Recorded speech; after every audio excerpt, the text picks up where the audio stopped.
오늘 말씀은 예수님께서 세리와 죄인들이 말씀을 들으러 가까이 나오니 바리새인과 서기관들이 수군거리며 이 사람이 죄인을 영접하고 음식을 같이 먹는다 이러면서 예수님을 아주 핍박하고 비판하는 것입니다. 바리새인들은 철저한 율법에 의해서 살아가는 사람들이었어요. 그들의 시각에서 봤을 때는 이 세리와 죄인들은 절대로 가까이 할 수 없는 부정한 존재들이었어요. 여러분 레위기 말씀을 보시면 그들이 예루살렘 성전에 와서 올 때에 제사 하나님을 만나러 올 때에 성소에 들어갈 때 한치의 부정함이 있어도 예배를 드릴 수가 없었어요. 한치의 부정함이 있더라도 그 성전에 들어올 수가 없었습니다. 먼 길을 떠나서 하나님께 예배드리기 위해서 오던 길에 행여나 길가에 누워있는 동물의 사체만 보더라도 부정함에 다시 돌아가서 씻고 와야 하는 그러한 율법이 있었다는 거예요. 바리새인들이 보았을 때는 그러한 측면에서 예수님을 보았을 때는 너무나 정말 꼴보기 싫은 상황이고 절대로 있어서도 안 되는 그런 상황이 지금 벌어지고 있는 것입니다. 세리와 죄인들, 이 사람들은 바리새인들이 마치 창기와 동급으로 취급하던 사람들이었어요.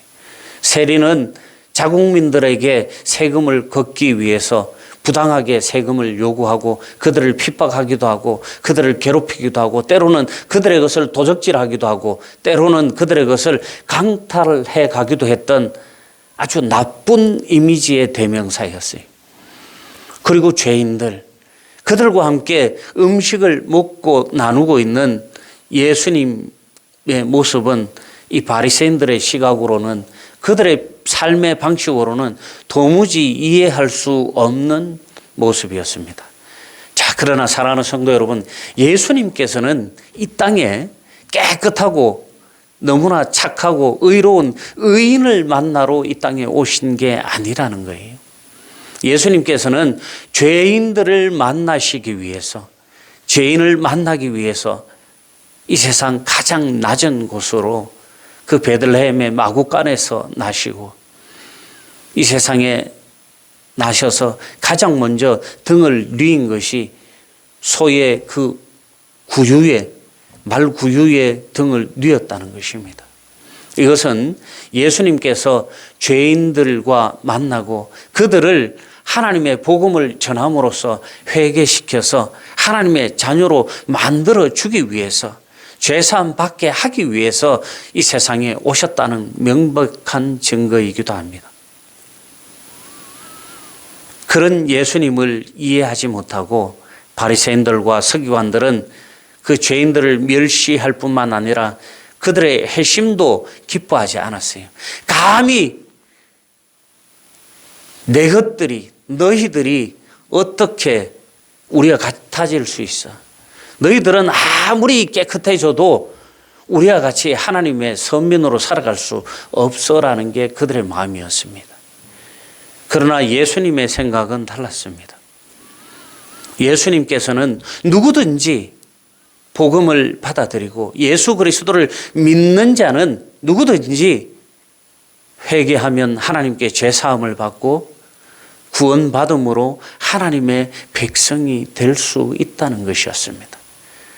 그래서 오늘 예수님께서는 세리와 이 죄인들을 함께 하면서 그들과 먹고 마시며 그들과 담소를 나누고 천국의 복음을 가르쳐 주시고 계시는 것이었습니다. 즉 예수님께서 그들을 통해서 하나님 나라의 잔치에 지금 그들을 초대하고 있었던 것입니다. 사랑하는 성도 여러분, 어떤 이유로든 복음을 전하지 않는다든지 가르치지 않는 일이 없어야 할 것입니다. 그 사람은 성격이 아주 안 좋아서 내가 절대로 복음을 전할 수가 없어. 그 사람은 불도가 너무 세서 내가 도저히 만날 수가 없어. 전도할 필요도 없어. 어떤 분들은 전도하라고 할 때 그러시는 분들이 있더라고요. 문 앞에 붙어 있는 표딱지를 딱 보고 절딱지 딱 붙으면은 이 집은 불교 신자니까 절대로 전도지 끼워도 안 되고 벨 눌러서도 안 됩니다. 그렇게 말씀하시는 분들이 있어요. 맞습니까? 아니에요. 그런 분들은 더 전도하셔야 되는 거예요. 아테네에서 바울이 복음을 빨리 확산시키며 전할 수 있었던 근거가 무엇입니까? 종교성이 있는 사람들이 더욱더 빨리 복음을 받아들인다는 거예요. 아무것도 모르는 아주 무지한 사람들은 오히려 더 복음을 받아들이기가 어렵습니다. 물질론자에게 여러분 예수님 얘기하고 천국 얘기 아무리 해봐야 소용없어요. 이단 사이비들도 무신론자들에게는 포교하지 않습니다. 왜? 그들에게 아무리 떠들어봐야 그 사람들은 이게 그건지 그거 이건지 알지 못하기 때문에 반응을 안 해요. 근데 교회 다니는 사람들에게 교회의 잘못된 부분, 교회의 부족한 부분 옆구리 푹 찌르면은 대반 반응한다는 거예요. 그래서 이단 사이비들은 교인들만 골라서 포교를 하는 거예요. 그러나 우리는 이단도 아니고 사이비도 아니기 때문에 누구든지 만나거든 예수님을 알지 못하면 예수님을 전할 수 있는 천국 복음을 전할 수 있는 마음이 있고 그러한 삶의 사명이 우리에게 있어야 한다는 것입니다. 저 사람은 내가 친하니까 꼭 전도해야 돼. 저 사람은 내가 친하지 않으니까 전도할 필요 없어. 저런 사람 꿈에 나타날까 두렵다. 이렇게 생각하시면 안 돼요. 정말 꼴보기 싫은 분 계시면은 그분을 위해서 여러분 날마다 기도하시기 바랍니다. 그리고 그분 만나면은 그렇게 말씀하세요. 선생님, 제가 당신을 위해서 날마다 하루에 한 번씩 기도하고 있습니다. 만날 때마다 이 말을 반복해 보세요. 만날 때마다 친구야, 내가 너를 위해서 날마다 많이는 못하고 하루에 한 번 꼭 기도하고 있단다. 언젠가 주님을 만날 그날이 꼭 왔으면 좋겠어. 언젠가 나와 함께 예배당에 가서 주님을 만나서 꼭 구원받았으면 좋겠어. 그런 고백을 할 수 있어야 돼요. 여러분, 이 고백 한번 해보세요. 여러분, 100번 하기 전에 전도됩니다. 나머지에게 한마디도 하실 필요 없어요. 전도하기 정말 어려우신 분들은 딱 이 한마디만 하시면 돼요. 친구야, 선생님, 아주머니, 사장님, 내가 당신을 위해서 날마다 기도하고 있습니다. 이거 한마디만 하시면 돼요. 이렇게 만날 때마다 이 말씀을 고백하시면 그분이 마음의 문을 여는 거예요. 마음의 문을 열기 시작하면은 여러분들이 어떤 말을 해도 받아들일 준비가 되는 거예요. 그러면 그분의 삶 속에 복음이 들어가고, 그러면 그분의 삶 속에 하나님께서 들어가고, 그분의 삶이 거룩한 하나님의 자녀로서의 삶을 살 수 있게 된다는 것입니다. 예수님께서는 오늘 죄인들을 영접하고 계십니다. 죄인들을 영접하셨습니다. 바리새인들을 올감했던 이 율법, 죄를 짓지 않기 위해서 하나님께서 그들에게 10가지의 계명을 주셨어요. 그런데 이들은 그 10가지의 계명에 철저하게 하나님 말씀을 지키고 더 죄를 짓지 않기 위해서 수백 가지의 율법을 가지치기를 해서 세분화해서 만들었다는 것입니다. 그런데 예수님께서 이 땅에 오셔서 활동을 하실 때 그들은 그것이 그들의 장막이 되어서 오히려 그 율법 때문에 그들은 가장 큰 죄를 짓고 말았다는 거예요. 그 율법 때문에 예수님 사역에 가장 큰 걸림돌이 되었고, 그 율법 때문에 예수님의 모든 사역들을 부정하면서 예수님을 해코지하고 결국엔 예수님을 로마 법정에 세우고 예수님을 신성 모독죄로 법정 최고형인 십자가 사형에 처하게 했다는 것입니다. 사랑하는 성도 여러분, 우리가 율법이 중요한 것이 아니라 그리스도의 말씀에 따라서 살아가는 것이 더 중요한 것입니다. 그리고 우리가 받은 그 말씀을 나만 은혜 받고 나만 구원받아서 거기에서 끝내버리는 것이 아니라 내 이웃들 아님 일면식도 없는 그들에게도 하나님께서 우리에게 주신 이 생명의 복음을 전할 수 있어야 한다는 것입니다. 복음을 전하는 데 있어서 이 사람 저 사람을 가리고 잘난 사람 못난 사람을 가리고 있는 사람 없는 사람을 가려서 복음을 전한다면은 죄송하지만 오늘 이 자리에 계실 분이 몇 분 안 계실 것 같아요. 특히 저 같은 사람은 감히 교회 근처에도 못 올 것 같아요. 그러나 너무나 다행인 것은 이 복음을 전하는 데 있어서 예수님께서 이 세리와 죄인들을 영접하셨던 것처럼 누구에게나 이 천국 문을 열어주시고 그 천국을 들어갈 수 있는 열쇠를 우리에게 주셨다는 것입니다. 얼마나 다행인지 몰라요. 저는 요즘 곰곰이 성경을 읽고 말씀 준비하면서 그런 생각들이 많이 들어요. 야, 내가 만약에 목사 안 되고 직장 생활하고 세상 속에 아직 있었더라면 지금 뭐하고 살까? 대기업에 아직 근무하고 있을까? 아니면 개인 사업을 하고 있을까? 아니면 중소기업에 가서 그냥 마음 편하게 생산직 근로자로 시간 때우면서 하루살이에 급급하게 살아가고 있을까? 아니면 그 어떤 일이 저에게 일어났을까? 여러 가지 생각을 해봅니다만 결론은 그거예요. 야, 참 목사 되기 잘했다. 목사 되기 너무너무 잘했다. 먹고 사는 거는 사실 좀 직장 생활하고 사회생활 하는 것보다 어렵지만 우리가 세상 사는 게 먹고 사는 게 다가 아니잖아요. 제일 중요한 게 마음이 편해야 되고 목적이 분명해야 되고 우리의 삶이 풍성해져야 되는 거예요. 천금을 갖고 있어도 마음이 무겁고 세상에 하루 살아가는 재미가 하루하루 살아가는 그 재미가 날마다 생지옥이 따로 없다면 그 천금도 소용이 없는 거예요. 몸이 아파서 병원에 누워 있으면 아무리 많은 돈이 있어도 쓰지 못하면 소용이 없는 거예요. 아무리 많은 돈을 갖고 있고 내가 아무리 세상 속에서 대통령을 하고 높은 지위에 있다고 해도 내가 천국에 갈 때 그것을 가져가지 못한다는 것을 깨닫기 시작하면 너무나 허무할 수밖에 없는 거예요.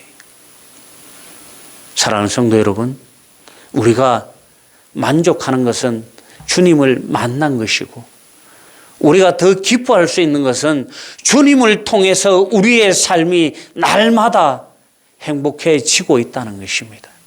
그리고 더 기뻐할 수 있는 것은 주님을 만남으로 우리가 천국 백성이 되었다는 거예요.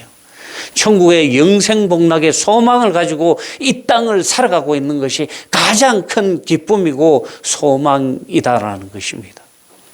사랑하는 성도 여러분, 이 소망을, 이 큰 소망을 나만 누리고 그친다면 얼마나 아까운 거예요.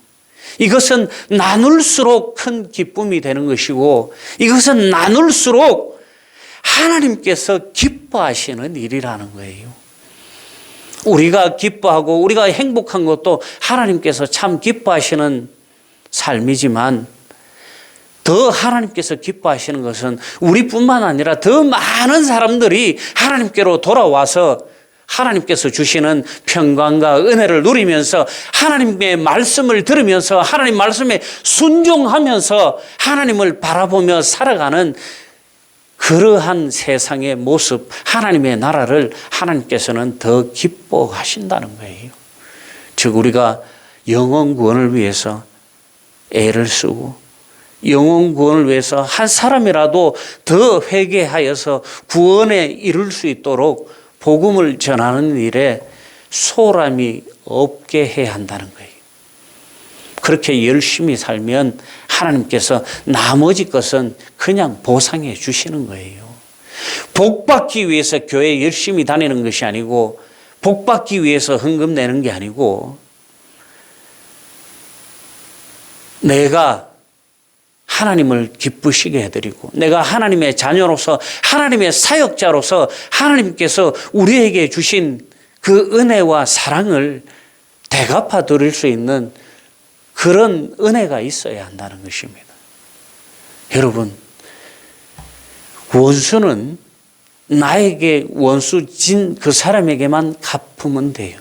그런데 성경에서는 그 원수 진 사람마저도 사랑하고 선대하라고 가르치십니다. 그런데 은혜는 나에게 베풀어준 그 사람에게만 은혜를 갚는 것이 아니라 그 사람을 비롯해서 불특정 다수에게 나눌 수 있는 것이 바로 은혜라는 것입니다. 우리는 하나님의 자녀들이에요. 하나님께서 우리에게 말씀하셨잖아요. 원수마저도 사랑하고 선대하라고. 예수님께서 분명하게 누가복음 6장 말씀에 말씀하십니다. 너희들 원수마저도 사랑하고 선대하라. 그 원수마저도 우리는 사랑할 수 있어야 하고 잘 대접할 수 있는 마음이 있어야 하는 거예요. 그 원수마저도 구원받을 수 있도록 우리가 마음을 빌고 복음을 전해야 한다는 것입니다. 물질적으로 잘해주라는 게 아니에요.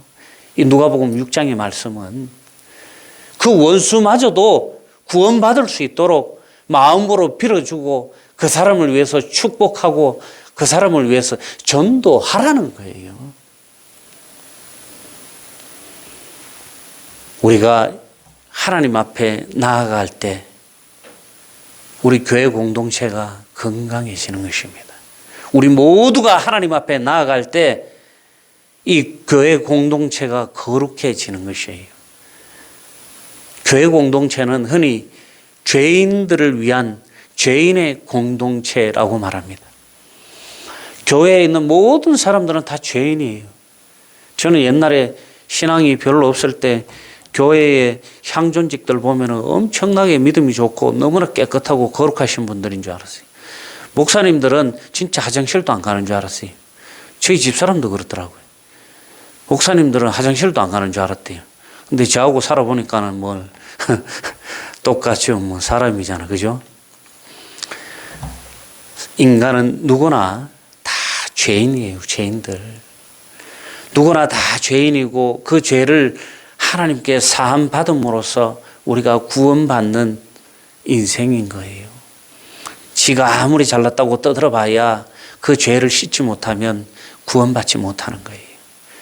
자기가 아무리 세상 속에서 잘 나간다고 으스대봐야 그 죄를 씻지 못하면 천국에 가지 못하는 거예요.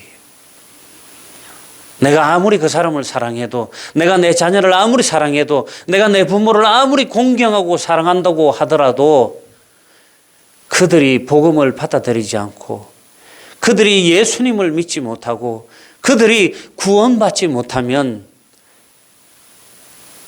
이 세상이 끝나고 나서는 다시는 만날 수 없는 거예요. 여러분들이 그들을 위해서 아무리 헌금을 많이 내고 여러분들이 그들을 위해서 교회에서 아무리 봉사를 많이 한다고 해도 그들이 교회로 들어오지 않고 그들이 하나님을 만나지 못하면은 그들을 만날 수 없는 거예요. 너무나 죄송하지만 제가 지금까지 19년 정도 사역하면서 그런 분들 많이 봤어요. 어떤 권사님은 아들이 교회도 안 나오는데 매주 꼬박꼬박 아들 이름으로 헌금을 냈어요. 그 아들이 교회로 오라는 마음에 미리 왔다는 마음으로 헌금을 내신다고 그래요.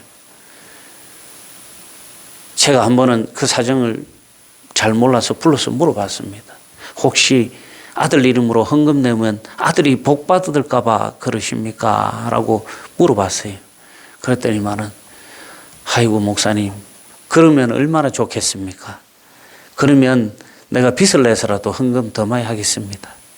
그런데 이 늙은 노인의 소망은 우리 아들이 하루라도 빨리 주님 전에 나오는 것입니다. 비록 교회 나오지 않지만 제가 이 헌금을 하나님께 드림으로써 미리 아들의 믿음을 소급한다고 생각하는 것입니다. 그래서 우리 아들이 언젠가는 이 봉금의 주인공이 본인 스스로 본인의 헌금을 하나님께 드릴 수 있는 그날에 오기를 기도하면서 기대하고 제가 이 예물을 드리는 것입니다. 이렇게 말씀을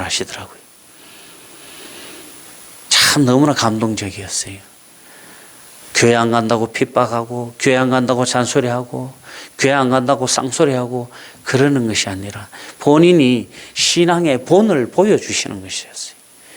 그리고 기도하며 그 아들을 기도로서 축복하며 언젠가는 하나님께 돌아올 수 있도록 그 간절한 마음을 하나님께도 보이는 것이었습니다. 우리의 힘이 연약하고 우리의 능력이 너무 연약할 때는 하나님께 도움을 구하셔야 하는 거예요. 다윗은 그의 생애 40년 6개월 동안 이스라엘의 왕으로 통치하면서 항상 하나님께 물었습니다. 항상 하나님께서 말씀하시는 대로 그는 순종했습니다. 그렇기에 그는 이스라엘 역사책에 가장 위대한 왕으로 기록될 수 있었던 것입니다. 그가 부족해서, 그가 못나서, 그가 지략이 없어서, 그가 지혜가 없어서 그랬던 것이 아니에요. 여러분들 잘 알고 있는 이스라엘의 초대왕 사울은 모든 것이 완벽한 사람이었지만 하나님께 불순종함으로 그의 모든 것이 어그러지기 시작한 거예요. 하나님께 불순종함으로 하나님께 버림받게 되었고 결국은 실패한 왕으로 이스라엘에 기록된 것입니다. 성경에서 불순종의 대명사가 바로 사울 왕이 되어버린 것입니다. 우리가 하나님 말씀에 순종한다는 것은 하나님 말씀대로 살아가는 거예요.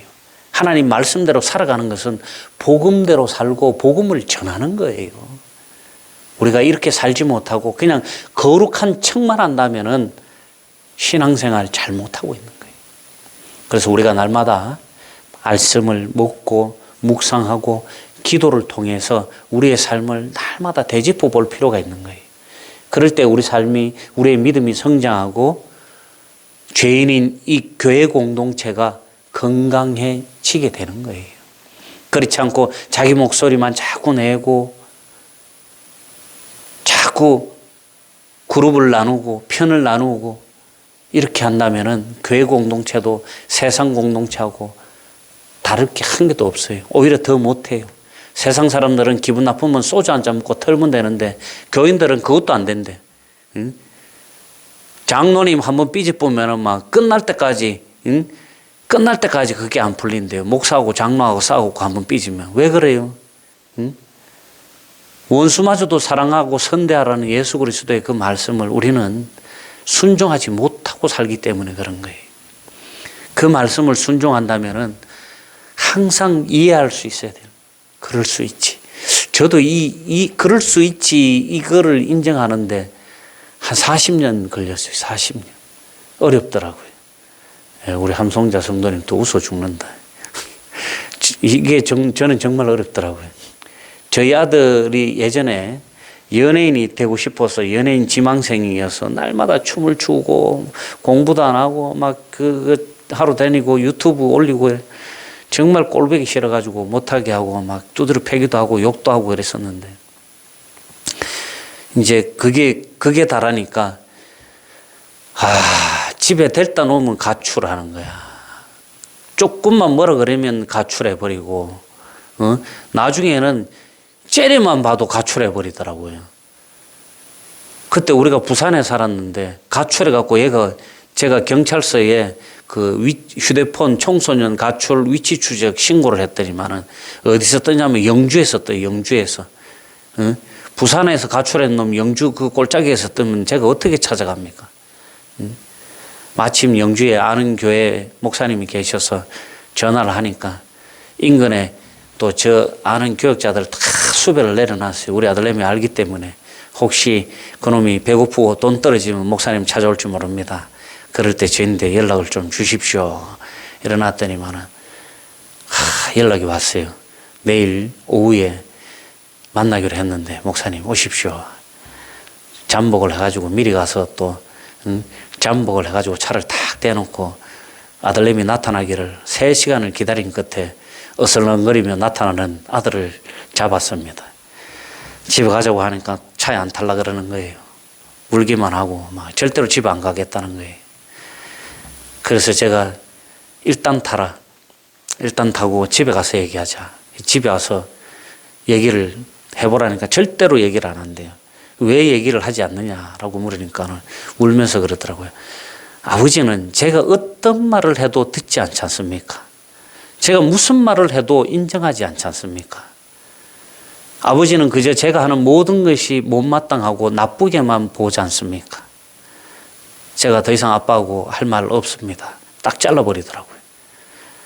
그래서 일단 휴전 한 30분간 고민을 했어요. 제가 생각을 했어요. 어떻게 해야 될지. 그래서 그 아들의 햇말을 곰곰이 곱씹어 보니까 나도 내 인생 내 살자고 내 마음대로 가족들 고생하는 거 다 외면하고 신학해갖고 온 가족들 고생시켜 놓고 아들내미 즐겁게 춤추고 놀면서 살고 싶다 하는 그거 이해 못 해가지고 날마다 테러하고 핍박했는 게 너무나 해괴가 되더라고요. 그래서 아들을 불러서 그랬습니다. 그래, 그럼 넌 내가 지금부터 네가 하는 모든 말을 어떠한 이유도 달지 않고 자르지도 않고 듣겠다. 네가 원하는 요구사항을 얘기해라. 그러니까 특별한 요구사항도 없대요. 그냥 자기의 삶을 인정만 해달라 그러더라고요. 알았다. 그러면 내가 인정할게. 대신에 학교는 가라. 어떻게 해서든지 고등학교 졸업은 해라. 그렇게 하고는 제가 한마디를 더 붙였어요. 그렇게 연예인이 되고 싶으면 아빠가 학원비 대줄 테니까 연기 학원 한번 알아봐라. 그 말 했더니만 이놈이 대성통곡을 하면서 저인데 매달리는 거예요. 아버지 감사합니다. 참 사람이 그렇게 약하고 무능력한 거예요. 그 아들의 그 마음 그거 하나 이해를 못 해갖고 40년이 걸리더라는 거예요. 아들의 마음을 이해했지만 그것은 그 아들이 아니라 세상을 제가 이제 바라보는 눈이 생긴 거예요. 그전에는 오직 저 위주였거든요. 저희 집 사람이 저를 보고 뭐라 그러시는 줄 아세요? 요즘은 스마트폰에 전화번호 이름 바꿨는 거 모르겠는데 전화하면 대마왕 이렇게 떴거든요. 지 맘대로 하고 자기 고집대로 하고 산다고. 예? 철저하게 저 위주였거든요. 그럴 수 있지. 그 사람이 그럴 수 있구나. 누구든지 그럴 수 있다라는 이 배려의 마음이 참 어렵더라고요. 그거 이해하는데 제가 40년 걸리더라고요. 그거 이해하고 나니까 아들하고 관계가 회복이 되고 너무나 그동안 아들에게 했던 짓이 맞더라고요. 전문용어로 학대, 언어학대, 가정폭력 다 해당되더라고요. 내가 보니까 찾아보니까 가정폭력부터 해가지고 손찌검 하는 게 가정폭력이거든. 가정폭력, 언어학대, 방임 하여튼 구속될 수 있는 모든 자격 요건을 다 갖추었더라고요. 그래도 참 너무 감사한 게 우리 아들이 저를 경찰에 신고하지 않아서 너무나 감사한 거예요. 이건 미담으로 우스갯소리를 하는 얘기인데 옛날에 TV에 보면은 막 아주 불합리한 삶을 노예처럼 살고 그런 사람들 막 좀 장애인들 섬에 데리고 가서 강제 노역시키고 막 그런 프로그램 고발하는 프로그램이 있었어요. 제가 우리 아들 하도 말 안 들어서 그런 말을 했어요. 야, 잘 봤나? 네 정말 끝까지 네 마음대로 하면은 저 아저씨들 소개시켜준다. 그랬더니만은 저희 아들이 명언을 합니다. 뭐라 그런 줄 아세요? 아버지 끝까지 보세요. 제일 끝에 뭐 나옵니까? 예, 경찰 나오잖아, 경찰. 다 구속돼갖고 경찰 나와서 구속되는 거 나오거든. 아들의 시각이 훨씬 넓고 멀리 내다보더라고. 사랑하는 성도 여러분, 우리는 죄인인 것을 고백하고 살아야 해요. 지 잘났다고 맨날 버텨봐야 자기인데 도움될 게 하나도 없어요. 교회에 도움될 것도 하나도 없어요. 우리가 이런 교만을 내려놓을 때 한 사람이라도 더 구원할 수 있는 그 마음이 생기는 거예요. 오늘 예수님께서 이런 양 한 마리와 이런 드라크마에 대한 비유를 하십니다. 99마리의 양보다 잃어버린 그 한 마리를 찾았을 때의 그 기쁨이 더 크다. 회개할 것 없는 의인 99으로 말미암아 기뻐하는 것보다 죄인 한 사람이 복음을 통해서 주님을 만나고 회개하고 돌아오는 것이 더 크다고 예수님께서 말씀하십니다. 의인 99명은 가만히 놔둬도 잘 돌아가는 사람들이에요. 그런데 그 한 사람 죄인이 99명을 심기 불편하게 하고 그 한 사람 때문에 우리가 모두 천국 가야 되는데 못 가고 있다고 생각해 보세요. 얼마나 가슴 졸이는가. 그 죄인 한 사람, 이런 양 한 마리를 우리가 구원했을 때 그 기쁨이 더 크다는 거예요. 그리고 어떤 여자가 10드라크마를 갖고 있다가 하나를 잃으면은 등불을 켜고 온 집안 구석구석을 디비가며 그걸 찾는다고 난리를 치는 거예요. 9개 가진 것에 만족하지 못하고 하나 잃어버린 것에 집중을 하면서 결국 그 하나를 찾게 되면 얼마나 기뻐하느냐. 예수님이 이렇게 비유를 하십니다. 그렇습니다. 이 드라크마가 뭐냐면 은전을 얘기하는 겁니다. 은전. 우리가 정말 이 세상 속에서 해야 되는 일은 무엇이냐면은 이렇게 아직 주님께 돌아오지 못한 이 죄인들을, 이 영혼들을 한 사람이라도 더 구원하기 위해서 기도하고 애쓰고 살아야 한다는 거예요. 우리가 신앙생활하는 목적이 무엇입니까? 구원받고 천국 가는 거, 여기에서 끝나면 안 돼요. 또 여기서 어떤 분들은 상급 받는 거 얘기하죠. 여기서 끝나시면 안 돼요. 이거는 하나님께서 우리에게 요구하시는 신앙생활이 아니에요. 하나님은 온 인류가 구원받기를 원하세요. 하나님이 창조하신 모든 이 생명 공동체가 다시 하나님의 그 거룩한 에덴 동산으로 돌아와서 죄 짓기 전 에덴 동산으로 돌아가기를 원하시는 것입니다. 그러기 위해서는 우리가 이 사람 저 사람 피부색으로 구분하고 언어로 구분하고 삶으로 구분하고 학력으로 구분하고 이렇게 해서는 안 된다는 거예요. 누구든지 구원받을 만한 사람이 있으면 구원을 할 수 있도록 한 명이라도, 단 한 명이라도 구원받을 사람이 있으면 더 구원하기 위해서 우리의 온 힘과 열정을 쏟아야 한다는 거예요. 우리 교회가 올해부터 완전히 새롭게 바뀌기 위해서 제가 여러 가지 고민들을 하고 말씀 하나도 거기에 맞춰서 준비하고 있습니다. 땅끝까지 이르러 전하라. 제가 있는 여기 교회에 정년할 때까지 있을지 언제까지 있을지는 모르겠지만은 제가 있는 동안은 저건 우리 교회 구호예요. 저는 제가 가는 그 어디든지 저게 제 구호입니다. 땅끝까지 이르러 전하라. 예수 그리스도께서 이 땅에 오셔서 우리를 위해서 십자가에 달리시고 죽으시고 장사한 지 사흘 만에 살아나시고 제자들 앞에 나타나셔서 여러 가지 것들을 일러주시면서 성령 받으라고 말씀하시고 내가 이 땅에 보냄을 받음과 같이 너희들도 보냄을 받으리라. 보내겠다라고 말씀하시면서 세상 속에 나아가 온 유대와 사마리아 땅끝까지 이르러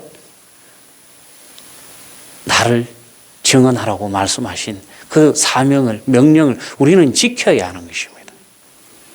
그게 우리 성도의 사명이고 낙이고 즐거움이 되어야 하는 거예요. 전도하는 게 우리 삶의 한 부분으로 차지해야 돼요.